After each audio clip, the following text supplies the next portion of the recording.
Hi, everyone, and welcome to this Lunch and Learn session brought to you by Google for Startups and the Factory Berlin. So I'm Myra. I lead marketing for Google for Startups here in Germany, and our team supports founders and startups all over the world. So we do this by providing access to Google experts and connections, by mentoring programs and coaching. And our work is really core, to our mission is to support diversity, equity, and inclusion in the startup ecosystem. And we see in the data that only 16% of founders in Germany are women. So, and those are actually facing still way too many hurdles today. So for the past 3 years, we and our team here on the ground have focused a lot of our efforts on supporting female-led startups specifically. And in this spirit also, it was that we teamed up with our partners at Grow with Google and also our dear partner Factory Berlin to create this very special week-long series of events for this International Women's Month. So this is actually not the first session, it's the third. And some of you have probably joined us yesterday already. We kind of set the stage first by looking into the data of the Female Founders Nation report that we published with Handelsblatt. So we had a really great discussion with the senior economists at Handelsblatt and some founders diving into, the state of women founders in Germany and what could and needs to be done to support more of them locally. And then we had a really amazing lunch and learn session with 3 amazing journalists diving into tips and tricks for pitching your startup to the media. That was very insightful. So if you haven't managed to join those sessions, please make sure to check out the recordings that my colleague Brandy will post in the comment section of the chat. So today, though, we are here to mostly get inspired not only by anyone, but by which I think is one of the really best examples of a really strong women founder and role model in Germany that Germany has to offer today. And we'll learn a bit about her journey and learn about climate tech. So I'm really, really excited that Anna Alex will join us here today. She'll share her journey from OUTFITTERY to Planetly and also insights on how to start up sustainably and building a more carbon neutral future. I'm very pleased that Anna made the time out of her busy founder schedule to join us because I think personally she's not only a great role model herself, an example, but she's also always been a strong advocate for other women founders out there and, always open and sharing her expertise, joining events like these and really just engaging in the conversation and leading the path. So before we dive into the conversation, I'm handing over to Rotem to give a little welcome on behalf of Factory Berlin as well. So enjoy the session. Hi, everyone. My name is Rotem. I've been a Factory member for almost 4 years now, and I'm also one of the Women's Circle captain. If you haven't heard about Factory Berlin before, it's a very diverse community of over 4,000 members. We do a lot of different events and programs. They bring together like-minded people, especially professionals. And we discuss important ideas. We empower best stories from the community and ecosystems. Specifically, the circles is an amazing thing within the factory, and especially it's been amazing since with the past year with the pandemic. Because it kind of grew organically from the desire of the members to connect with one another and connect with other people that have similar interests. So it's pretty much self-organized, but Factory is really kind of really helping us with facilitating and gathering around our shared ideas. So we do regular casual meetings, but we also have a lot of formal meetups that are very much supported by the Factory Berlin team, like the events for the Women's Month. And speakers from the wider Factory Berlin network are invited to share their experience and expertise, and it's really amazing. Specifically, the Women's Circle is one of the oldest circles, the really like the first ones, and it's a great initiative to really bring the women together inside Factory to think about how can we make Factory better for women, how can we support entrepreneurs better. As an entrepreneur myself, I was able to really meet a lot of fellow entrepreneurs through the Women's Circle, which really helped me through my journey. So it's really really an amazing initiative inside the factory itself, and one of the best benefits about being a factory member. So I would like to first introduce you to our wonderful speakers and facilitator and moderator. The first one is Florence Lalo, and who is our moderator. And she's the captain of another circle in factory, which is the Sustainability Circle. Florence is a senior leader with more than 6 years of experience in the private sector as a legal advisor and 14 years of work in strategic sustainability, climate change, and business management within corporate international organizations and NGO cultures. She was CEO of ICLEI local governments for sustainability in Latin America and the Caribbean, and also developed the concept and strategy leading to the foundation of a Center for Entrepreneurship in the Amazon region. She was director of the French consultancy firm ONF International in Paris, and technically responsible for the Moringa Impact Fund initiated by ONF and the Rothschild Company. That's amazing. That's so many different things. She now advises businesses and organizations on carbon neutrality, sustainability, impact investing, and nature-based solutions through YBYRA Solutions, which she founded. Today, she joined us to moderate a conversation with Anna Alex. And let me tell you about Anna Alex, who is also an amazing entrepreneur. She successfully built up the personal shopping service OUTFITTERY, which we all know, to be pan-European market leader in personalized retail with 250 employees with co-founder before retiring from the operative business in 2018. Now she's the founder and CCO of Planetly, a climate tech company developing digital tools, enabling companies to analyze, reduce, and compensate their CO2 emissions. She joins us on stage to discuss her experience as a two-time founder and her vision to make the business world planet positive. Now, this will be a 45-minute moderated conversation with 15 minutes of audience Q&A. Therefore, be sure to introduce yourself and share your questions in the chat box. Thank you and enjoy the event. Wow, thank you, Rotem. Let's go straight into this conversation with Anna. I'm super excited to be moderating this session. Climate tech is growing tremendously and will continue growing in the next years. I don't know the exact number, but some billions on the table to help finding solutions and dealing with the climate crisis. So this is super exciting. Anna is in the middle of that. So let's hear a little bit about her and her experience.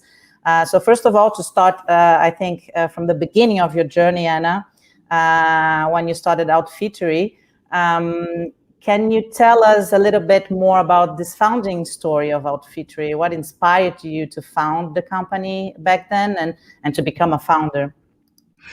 Yeah, sure.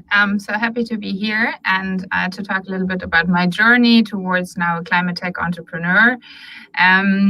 How it all started was mainly that already at university, I found out for myself that I'm not born for corporates. I did an internship with one of the big four auditing firms. And after 3 months in the tax department in Frankfurt, I was like, oh my gosh, this is not what I'm supposed to do the next 40 years of my life. Why not? Way too much politics for my taste. And then a friend of mine pointed me very early on towards the startup scene. And back then, you need to understand that startup wasn't a good career path to take. So none of my friends from university went into a startup. They all went into the consultancies and to the corporates and wherever else. But I already found in 2008, actually, in my first internship, in one of the first fintechs that exists called Smava, that I just love the startup scene. I love the people. I love the entrepreneurial spirit. I love the hands-on mentality. And I was extremely inspired by how straightforward and really pragmatic the people were. So exactly the opposite, actually, to the politics that I've seen in the corporates. Yeah, and since then, I basically haven't left the startup scene anymore, and I do not intend to. I then, right after university, joined Rocket Internet, which probably most of you know. Back then, it was around 20 people, so really, really small. So it was really the beginning of the internet, kind of. And what I've seen there after I've worked in multiple companies like Zalando when it was 100 people and some other projects of Rocket, I've seen like, okay, so if they can found their own companies, I can do this as well. And there was the wish inside to prove myself that I can do that. And then there was this wonderful woman, which I met working at Zalando, Julia, who then later became my co-founder at OUTFITTERY. And I was really back then pushing her and said, like, okay, let's do it. Let's found our own company. And yeah, so finally, beginning of 2012, we did this and started OUTFITTERY.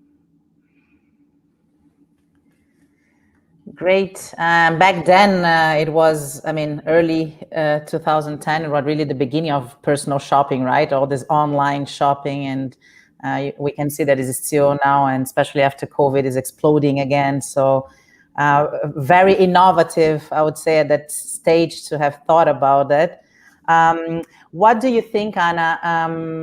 I mean, thinking about the audience, mostly founders also, or wanting to be founders, what a person should consider before entering this path?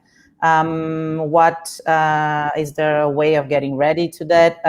Can a person really be ready to found a company? I think it's very specific, as you said. Well, you had it at the beginning, right? Oh, I want to be an entrepreneur. I have this hands-on, let's say, profile. But do you think everyone can do it? Anyone can feel like ready to do it? Yeah, I actually think it's like with having children, so you're never ready.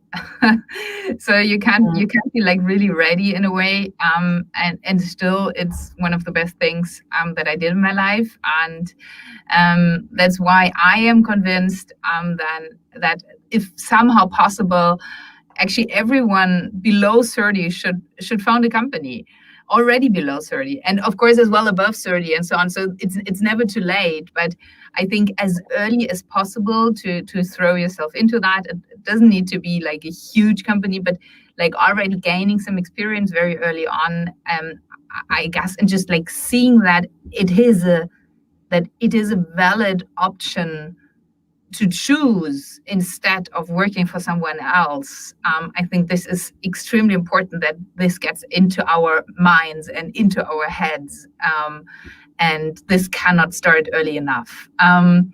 So from that perspective, I wouldn't say that you're ready for that. I think what never hurts is to work in the startup scene for 1, 2, 3 years, whatever. So if possible, work in an early stage startup, see if you can deal with like the complexity, the speed, everything that you will encounter in the early stages. And if you strive under pressure, I think this is definitely something important. Other than that, I'm always a big fan of not to make this decision, do I want to be an entrepreneur or not, too big. Because people, and especially women, tend to say, okay, this is now my life decision. Do I want to be an entrepreneur for the rest of my life, right? And this decision is super hard to take. So I think it's a good mental hack, kind of, to make this decision smaller and say, okay, so maybe I can afford the next 6 months for me to try out. So do I want to be an entrepreneur, not for the rest of my life, but do I want to be an entrepreneur for the next 6 months? Then the decision is much smaller, and then you can see and take it from there. Is it something that suits you? Do you like it? Or do you decide not to stay, like become like stay on the entrepreneurial side. So that is all fine. But I think just like jumping into this water and give it a try and making this decision smaller in your head is definitely an important hack. Just trying, yeah. I think when we are young, especially when we go out from the university, we have this pressure, right? I need to choose something for the rest of my life, and very often we are too also young to make this kind of choices. So I think your message is like, just open, experience, and then you make decisions throughout the path. Yeah. Great. And what are the biggest challenges you faced, Anna, at that time in your first year, let's say, starting OUTFITTERY? How did you overcome them? And more specifically, because we are celebrating this week women, as we should be doing every day of the year. But as a female founder, specifically as a woman, did you feel you had any specific challenge back then? Okay.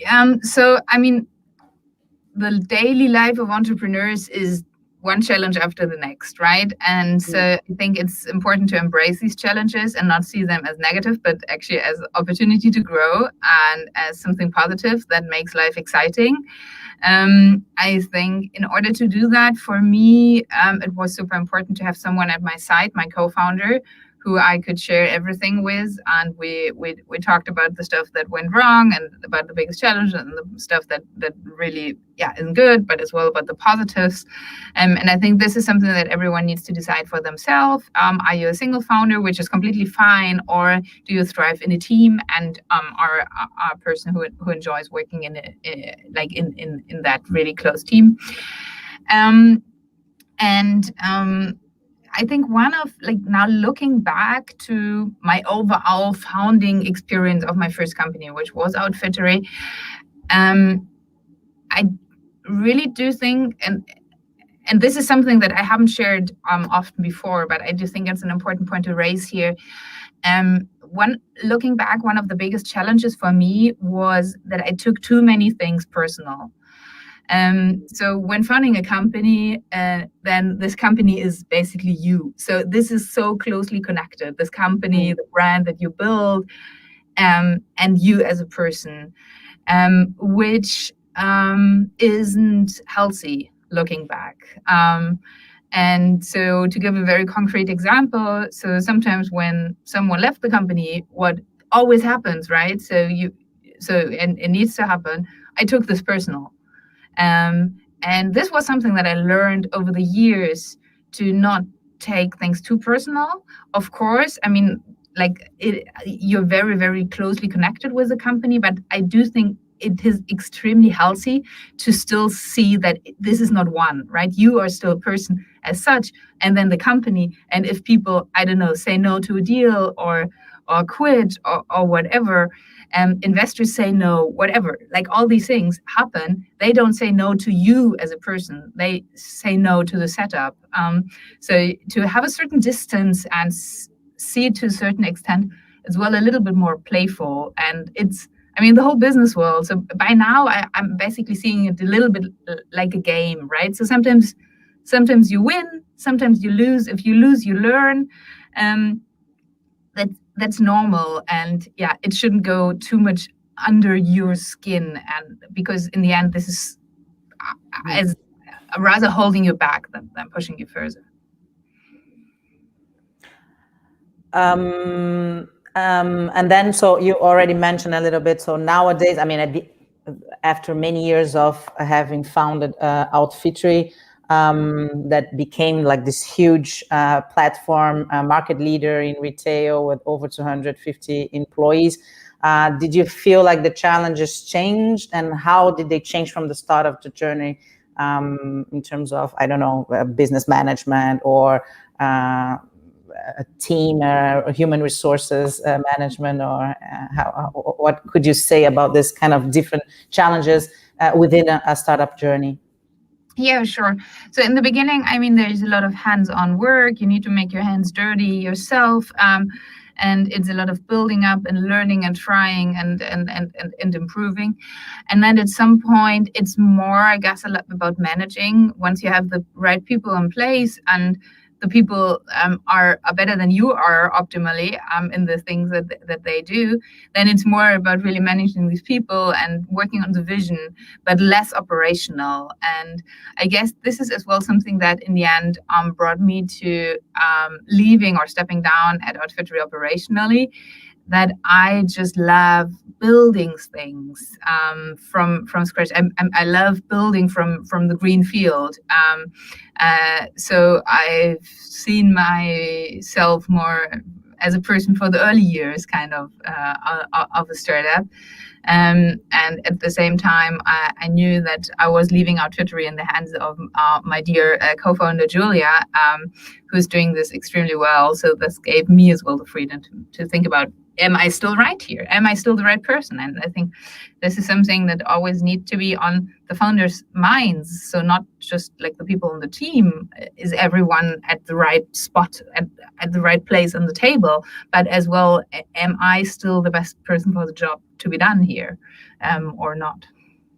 Yeah, this is important, I guess, right? Also for the founders and CEOs or co-CEOs to be able to question themselves, also to be critics about themselves and think about the business. Am I the right person to be here now, or should I just take another role here? So that is pretty important. It is actually, it is pretty not very common, to be honest, to found a company and then, let's say, over the course of 10 years, be the CEO of this company, especially in high growth companies.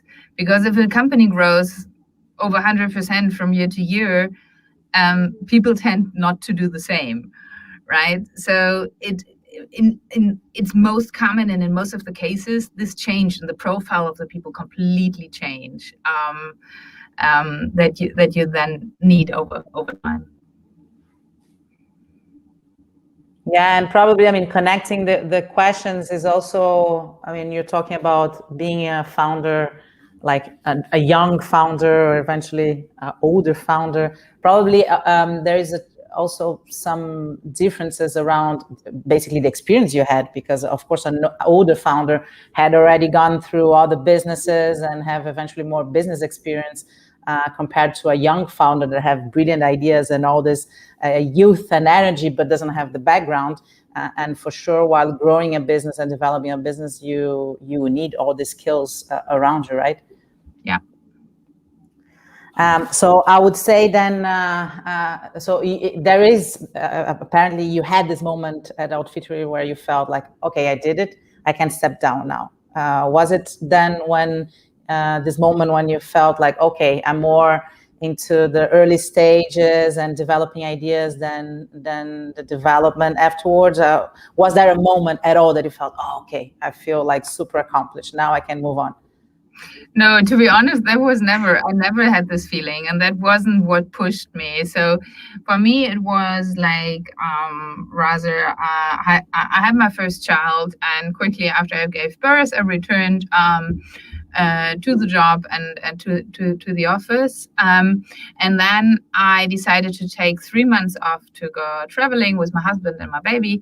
And during that time, I realized, wow, this company is running without me. And we hired great people, and we have great people on the team. And this gave me new freedom to think about what we just talked about. Am I still the right person? Is this still what I want to do in my everyday life, or is there something else that I would want to do more? Discussing this very openly with my co-founder and ending this whole thing in a really good manner. I'm still on the board. I'm still very close with Julia. This made me really proud, because I do think it's extremely important not just to have good relationships, but as well to end relationships in a really good way, right? So this is kind of probably even the harder part. So I'm really proud that we went through this pretty well, and found ended on really good terms. Great. So then it comes to this moment a couple of years ago, a little bit less than that, to founding Planetly. How was it like to walk away and start over from scratch? Yeah. So for me, it was, while I was still at OUTFITTERY, I pledged in an initiative called Leaders for Climate Action, which is an initiative in the digital, born in the digital industry. And what I did pledge was to know my company's carbon footprint and to offset it, and as well my personal carbon footprint.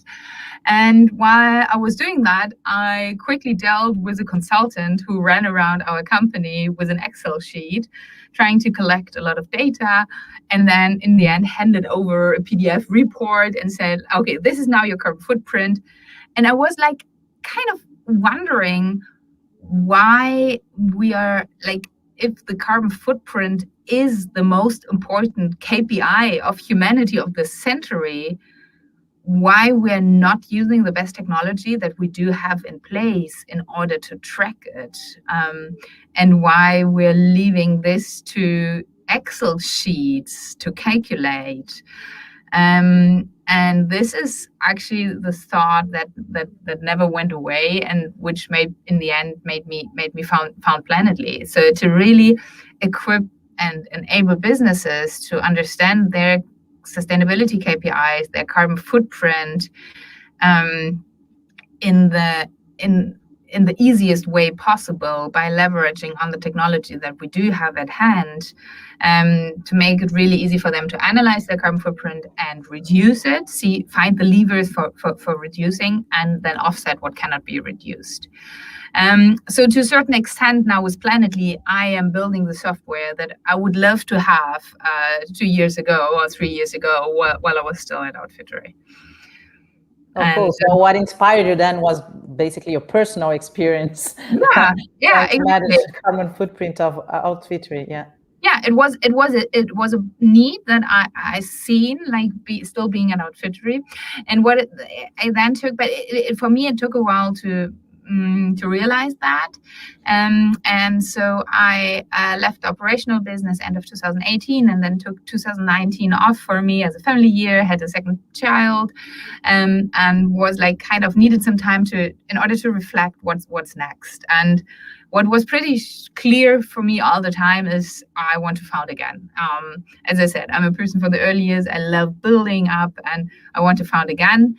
And it was as well clear to me that what I'm founding next should have an extremely strong purpose at the core of the business. And then the one thing came to the other. Then I met Benedict, so my co-founder at Planetly. He's a serial entrepreneur as well. We know each other back then from Rocket Times. We met over lunch. We talked about the climate crisis. We shared our experience on that. We shared our forecasts, what we believe, what we as humanity need to do from here on. And then we said, like, okay, so this is it. So this is exactly the space where A, we want to be in, and B, we see we can add value with all the software knowledge and building company knowledge around how to build strong organizations, how to build strong brands, and so on and so forth, and where we can really add value to this whole scene. So the idea for Planetly was born. Great, and then more about that founding moment. I mean, carbon management. We've been talking about that for a long time now, but indeed, like with Excel sheets and months of collecting data and analyzing them, we came into this moment of more technology to help us out. There are few solutions out there or being developed. What are the gaps specifically that Planetly wants to address with its software around carbon management? So first we see a huge benefit in using software instead of Excel sheets, because what you can do, you can automate the calculation, you can do real-time calculations, so not just backward looking. So I'm now looking at 2019, whatever, but I'm really having real-time analytics. You can do forecasting, you can do benchmarking, how am I trading against other companies in my space, and so on and so forth. forth. So to really, as a business, to push myself forward. And the software gives me as well the possibility to as well involve the whole team, because sustainability always has as well something to do with a certain cultural shift within the company. And only if it stands on a good like cultural base within the company, it is powerful and you will really change something.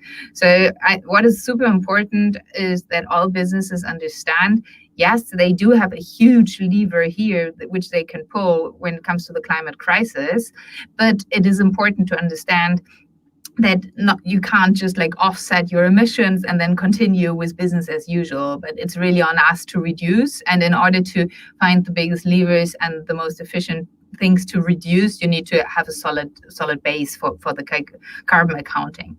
So what we do at Planetly is we are very strictly working towards or along the GHG protocol standard, which is a greenhouse gas protocol standard, which is kind of the carbon accounting standards, the most common one, which all other standards are based on. And this standard requires to work with primary data and activity data. So it is a huge data topic on the one hand side. So where we see ourselves like being very accurate in the calculations while being very user friendly and easy to use from a business perspective. So you don't need to hire a whole person who is only doing carbon accounting all day in order to know your carbon footprint and manage it as a company, but you can do this via software. And this is really the sweet spot that we see and where we are adding value. So kind of a one-stop shop towards carbon neutrality, with the focus on the software part. And there are always parts where the businesses need some consultancy and some help and so on. So we don't see us actually replacing consultants, not at all, but rather very much working together with them, because we are looking at the software part. So actually, we're only interested in everything that's really scalable, providing the software and the data solutions for that, and then working together with individual consultants to really bring the companies on the right path there and do the hand-holding kind of. Yeah, related to that, Anna, because indeed, you offer, what Planetly offer is a software, a tool, but also a customized service, right? An intelligence to the client. So it's a combination, let's say, of a tool and a service. And related to that, do you think, I mean, I know you are in the early stages of Planetly, but do you feel already limitations of technology in supporting businesses into their carbon neutrality strategies? Yeah, yes. So it is definitely an extremely complex field. Because in the end, in order to really calculate the carbon footprint, you need a lot of data, which are coming from all different systems and all different areas of the business. So to make it really concrete, you need, like, part of your carbon footprint is your electricity consumption, but as well how your employees commute to work and which external service providers you're using and which service you're using and how much energy you're using there and so on and so forth. Then if you have logistics, if you have production, it gets even more complex. And then every business is unique to a certain extent when it comes to the whole structure, like business units that you have and so on and so forth. So to really find like the underlying logic there and building a system which is matching all this complexity in the businesses is definitely the challenge that we're up to here. And where we do see as well, some individual customization needs from the business side. So and then especially when you're talking like the bigger companies, so we're now working a lot with companies in the logistics space. We're working with some bigger car manufacturers, so they have like customized needs, but still we're always looking at what can we learn from that case in order to productize it and make it scalable. Interesting. Do you feel, Anna, so you went from OUTFITTERY to Planetly, do you feel there's a difference to found a company that has sustainability and positive impact as its core compared to a regular business as usual? Yeah, so I definitely do see this. I'm always calling what we're doing here Planetly for purpose, for profit, and I must say I do very, very strongly believe that we're just like one part of a huge whole new generation of startups who's doing exactly this. So to have an extremely strong core, a purpose at the core of the business, while having a good business model. And I believe that this is the future, because in the end, impact is kind of an equation of purpose, but as well of scale. So you can have the best purpose in the world. If you're not able to scale it, you won't have the impact that you want to have. And like, in order to scale it, it is good to have some money at hand, to have some investors, to hire the best people, to build the software, and so on and so forth. And so that is why I believe in, I mean, the whole impact investing movement currently is pointing into that direction, that this is really the direction we need to take and what we're taking going forward.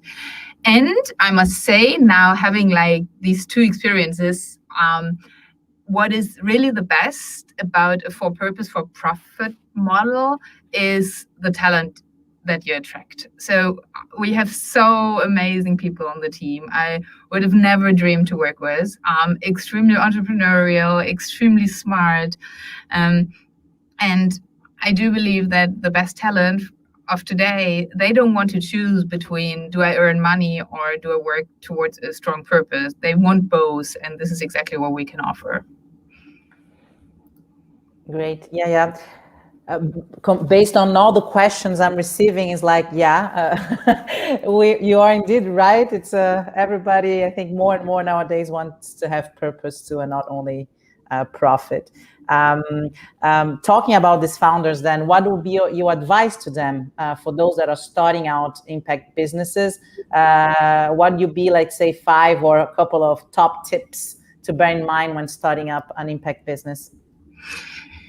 So I do believe it is really important to not just balance the purpose and the profit somehow, but to really creating a flywheel, kind of a purpose flywheel, where it really goes hand in hand. So what I mean by that, so on the concrete example of Planetly, the more businesses we help to reduce their footprint. So maybe one step back. So our business model is to take a very transparent SaaS fee for using our software.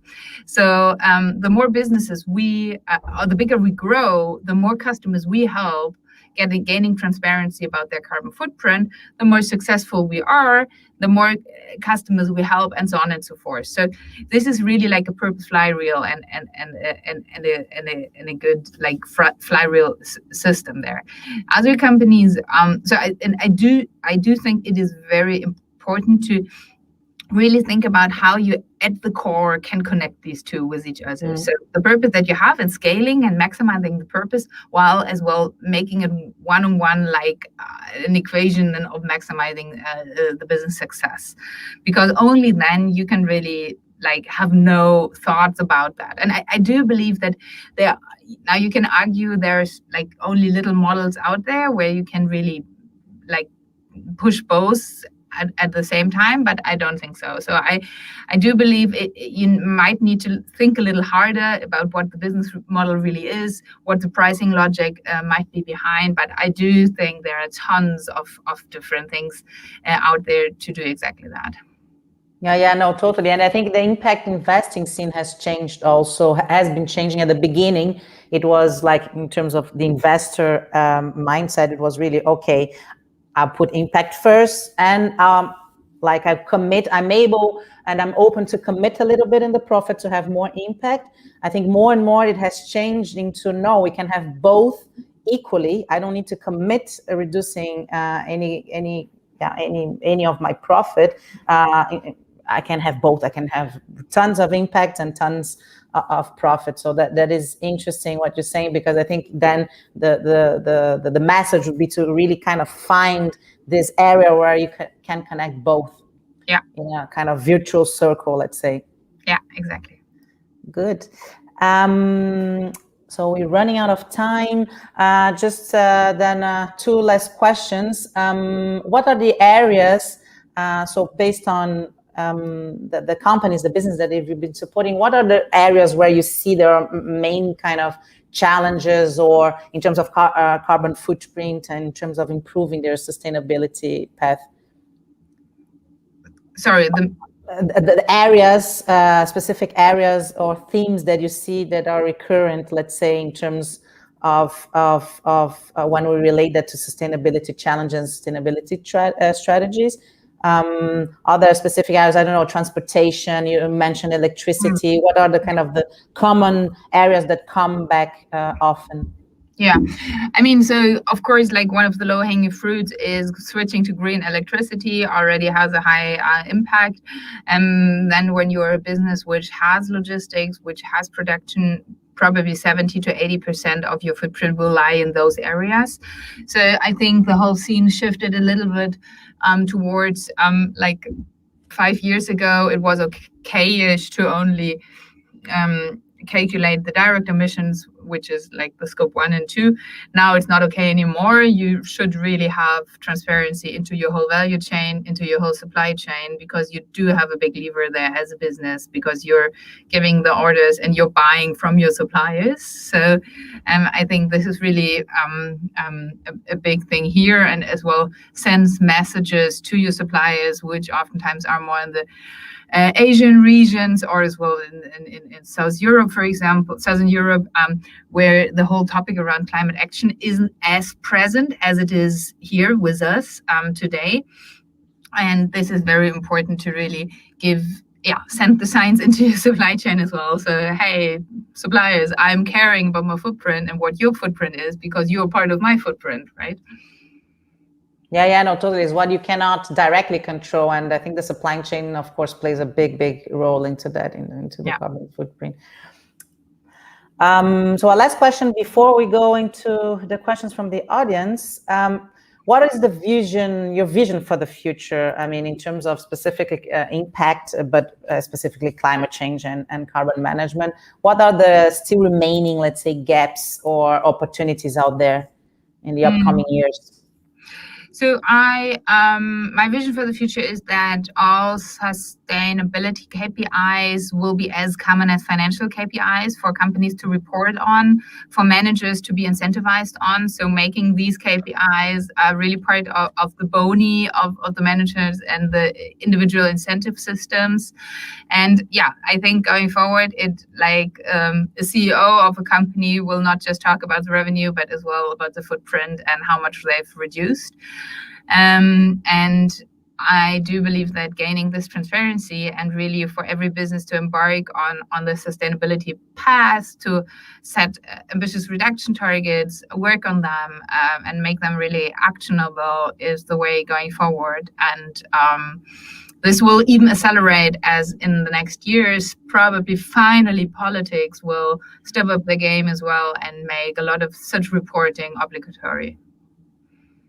Yeah, it's indeed in Europe, at least, we are evolving to that with the new taxonomy on sustainable activities, climate disclosure, ESG, all the financial climate financial disclosure data and all that. But indeed, I think you touched an important point. It has to be mandatory, otherwise, I mean, there is a need of regulation also, and a clear incentive and clear sign from the government. Let's hope that with the new Green Deal, this comes. In any case, for sure, a solution like Planetly is offering would help to get it faster and make it faster to go into this transparency, more transparency and more data available. Thank you, Anna. Let's go then for the questions. So to the questions from the audience, there's a lot. Let's see how I managed to, okay. So a block, let's say, the most important first hires to make when starting to grow the team. What kind of resources did you use for inspiration and guidance when you started the business? And what resources do you use now? Is there any difference around that? Okay, so first on the most important first hires, I'd say it very much depends on the business. So in our case, it was I was not an expert in climate issues, right? So for me, it was extremely clear I need to get the experts on board. So that was one of our most important first hire, I guess, who is today our head of carbon intelligence, who worked at Volkswagen on the carbon footprint of the whole supply chain of Volkswagen and logistics of Volkswagen, and is like defining the norms and the ISO norms around carbon neutrality. So really an expert in his space. That was for us one of the most important hires. I think overall, so it's hard to generalize that. I think overall what you should watch out for is to get the culture and the personality of the people right that your first hires are, because this will multiply over time. So meaning if these people are not matching the culture as you want to build it in your company, then this problem just gets bigger and bigger. So the first hires are setting the tone really when it comes to company culture. And so I think this is the most important watch out when it comes to the first hires. Yeah, so interesting. And then it connects to another question is, how do you create a cultural shift towards sustainability as founder? So probably related to what you said, and it needs to kind of probably related to the first hires too, or have you set the tone? Are you having challenges to set the tone around sustainability with your team? Yeah, I mean, I do think like what we see more and more. So at Planetly, we focus at slightly bigger businesses, so 100 employees upwards. But what we do see more and more is as well really young companies who come to us and say, we want to have sustainability at the core of our business from the very beginning. Because if my business model isn't working when I calculate or count in the environmental costs that are there, then the business model is not working, right? So we want to have it, we want to be carbon neutral from day one, basically. And this is not something that we can push out until whatever, year 5 of your company, which more and more founders really want to have within their culture from the very beginning. And I think this makes a lot of sense. Sorry, this is our energy saving measures we have here. This makes a lot of sense. To think about it like that. Since the beginning, yeah. What resources did you use for inspiration and guidance at the beginning when starting the business? Is it different from now in terms of, I don't know, books, classes, podcasts, networking groups? Yeah, so for me, one of the big new things which I was very eager to learn more about was the shift from a B2C company to a B2B company. So the whole topic around B2B sales and so on. So I listened to tons of podcasts that are there and resources out there, because it is definitely a kind of different animal on that side. And then overall, one of my favorite books, which I'm currently reading again, is the book's Principles from Ray Dalio. He's an investment banker, and wrote and articulated his principles in life and in business. And this very much resonates with me, that it's not about who is right, but what is right. And having that in the culture from the very beginning. So not you as a founder are always right. Not you as a founder need to know the things best, but caring more about what is right and being able to put everything that there is on the table and then find the best solution together is something that very much resonates with me. And I guess and think is a really strong culture here as well, and strong value here at Planetly. Good, thank you. Now the question is, do you see yourself as a lifelong serial founder? Now having the experience of founding 2 companies, would you want to found again? What are the next challenges you are looking towards in your career? Okay, so yes, definitely I would found again, and I would probably do it again at some point. For now, I haven't thought about any next challenges. I mean, we have so much at the beginning with Planetly, and the climate crisis isn't solved yet, and there's so much to do. So yeah, I will stick around with that topic a little longer. I'm adding then a question myself is like you said, you have two kids. I'm expecting a baby too. And I think I waited for a long time because for me it was very difficult to come like a career and baby. No, it's not possible. So I'm really like 40 now. I'm having my first baby. How did you feel like in terms of, being an entrepreneur and dealing with all that at the same time? Yeah, so that's definitely a challenge from time to time. In my setup, it's really my husband who's completely holding my back.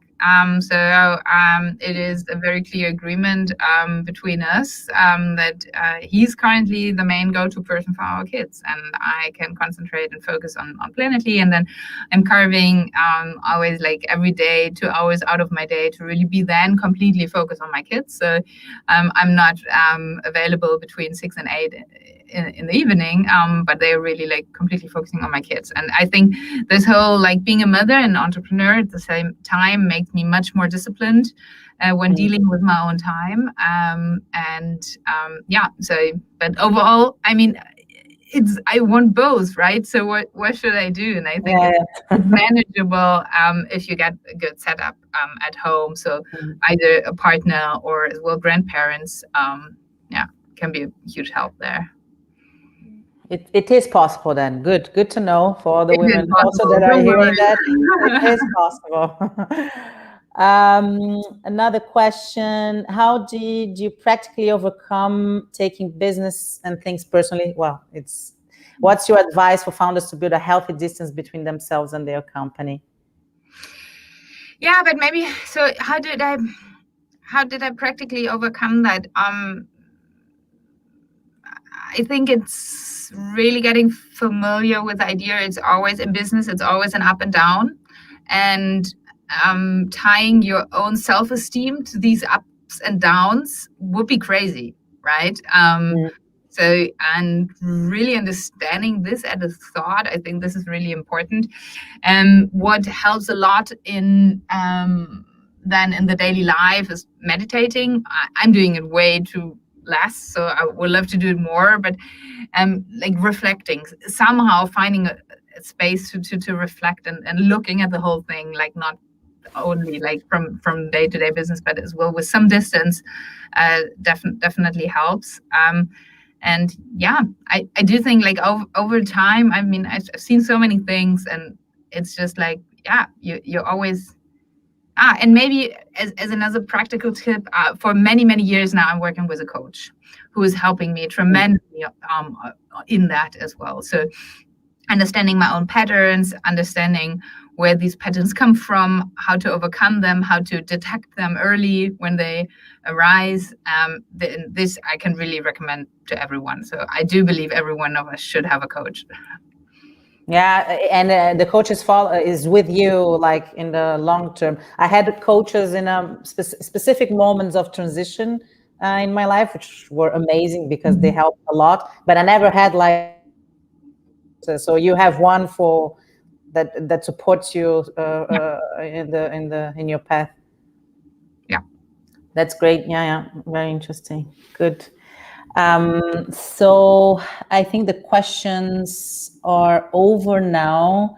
I think maybe it would be good to end this amazing session with you, Anna, with a message, let's say a final message of inspiration to all the women, not only women, but to all entrepreneurs out there that want to create a business, and specifically want to create a business which has sustainability and positive impact in bed. What do you say to these people? Yeah. So overall, I can just say, like, please do it. We need you. The world needs you. The world needs much more like entrepreneurial talent in that space.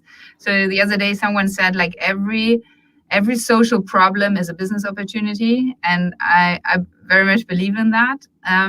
Plus, what makes me optimistic as well in this whole space, when Myra mentioned in the beginning, so the female founders quote is basically stagnating at around 15 or 16%.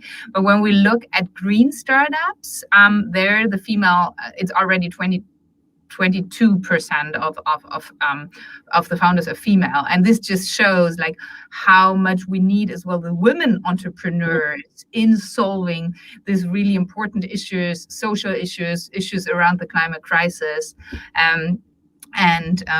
So please do it. Yeah, no, totally agree with you. I think women, not that, men also don't have a role. We are all in the same boat, I would say. But I think for the transformation the planet needs, in the way we do business, in the way we conceive business, and the solutions out there, the transformation needed, I think it's much more. I think women have an immense role. I think we are naturally more capable in terms capable of having this systemic approach and multitasking, as we can all see with you and with 2 kids and 2 companies behind a little bit more long-term and sustainable thinking, right? Yeah, of course. Thank you so much, Anna. Thank you to the audience. Many questions, many people attending. Thank you so much, everybody. And hope we're excited to hear from you soon and follow the evolution of Planetly. Thank you very much. Thank you. And make sure to follow me on LinkedIn or drop me a message if you want to know anything further. Follow Planetly and our past. And thanks for the good Thank you. Have a good day. Bye-bye, everyone. Bye-bye.